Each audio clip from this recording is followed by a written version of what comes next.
Hello everyone, and this is my review for TNA Impact Wrestling on March 20th, 2015. And you know what? I will go off and say right off the get-go, I thoroughly enjoyed this show with the exception of one match. And I think a lot of people might actually disagree with me in this one. And that was the Ultimate X match right from the get-go. And the reason why I did not really enjoy this one was because there was no setup for this at all. There was no build, there was no real anything for this Ultimate X match outside of there it is. And that was mainly the down point of that. I mean, for the most part, it was actually a fairly entertaining, well spot out fest, well spotted out match. And but like I said, you didn't really have much of a setup for it. I mean, you obviously had the Wolves going up against two members of the Revolution, but they probably should have been going up more against Abyss and James Storm, but that would pretty much get rid of the Ultimate X area.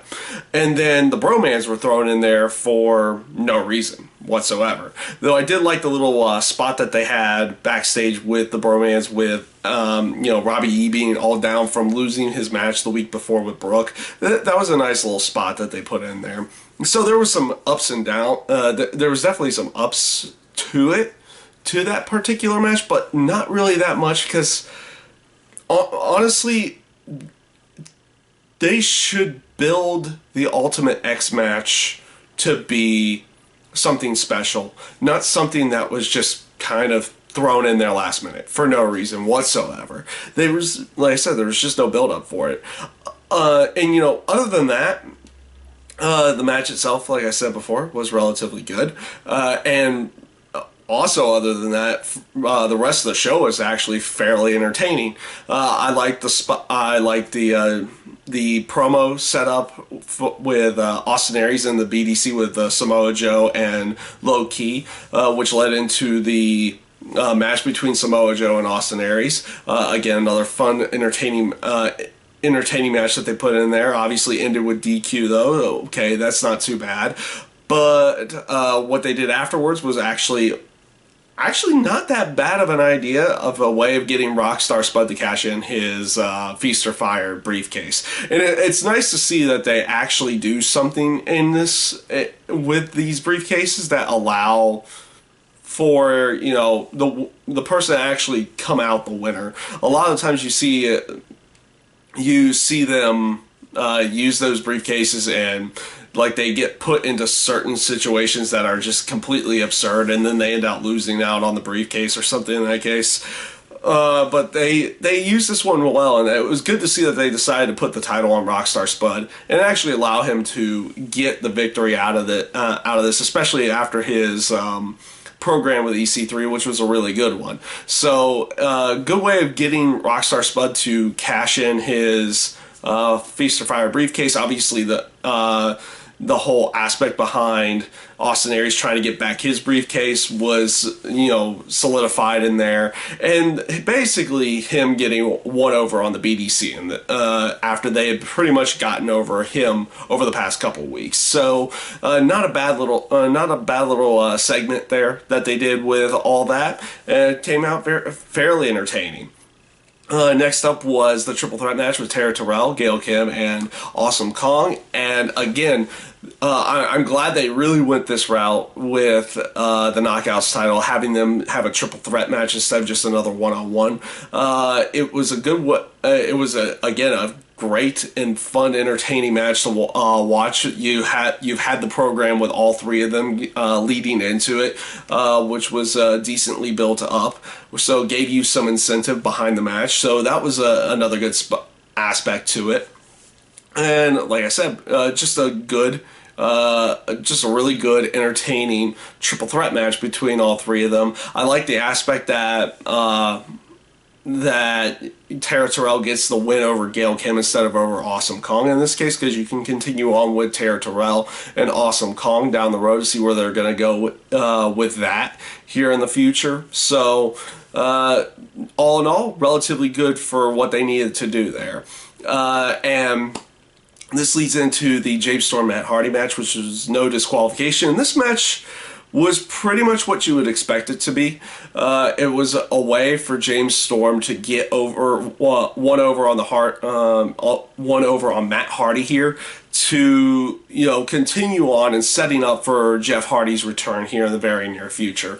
And that's exactly what they did. No disqualification. You write yourself right into the aspect that the entire Revolution is going to interfere in this match, and no one's there to help out Matt. So you have to expect where they're going with this storyline, setting up for obviously also setting up for the Six Sides of Steel match the next week with Jeff Hardy and James Storm. So basically what you would expected there. The match itself wasn't bad. Obviously, you throw yourself into a no disqualification area, you can do all the they can do all that interference and everything that's a part of that, and it doesn't really ruin the match in that case because you have the no disqualification rule there. So all in all, good way of keeping the story going and setting up for James Storm, Jeff Hardy, Six Sides of Steel the next week. Now, now this is going to lead into the main event of the show. Also, what I consider the best part, because they set this up so well. The build that they've done with Kurt Angle and Bobby Lashley was just a great way of doing it. Setting it up as the whole aspect of them meeting for the first time inside of their building around that kind of story was actually fun and entertaining, and actually got you into wanting to see the match itself because you hadn't seen it before. The intros that they did for both of them, doing the boxing style intros or the approaching the curtain style intros, was really well done. The build up throughout the entire night was really well done with the backstage promos and everyone talking about it. They built the story around this match really well, and it made it more for fans to get into the match when you're actually watching it. You wanted to see this. It was something you really wanted to watch, and the match itself was a great one. I would like to see them continue on the storyline and do a series of matches with with both of these guys, because it came off so well. I really liked the Bobby Lashley Kurt Angle match. Beginning to end, they had good chemistry together. They spotted out the match really well, and everything just flowed in such a way that just led to a really great match to watch. And hopefully they will continue on with this and make it a full-on feud and see if they can get some more matches out of it. The aspect of having, Kurt Angle building up and trying to get the World Heavyweight title back and then getting it in this case. Obviously also how they built up Bobby Lashley as being a very dominant champion in the past came off really well in there. And like I said, I hope they continue on with this program and give these guys a couple more matches. I would not argue or be in any way disappointed if they decided to go that route with it.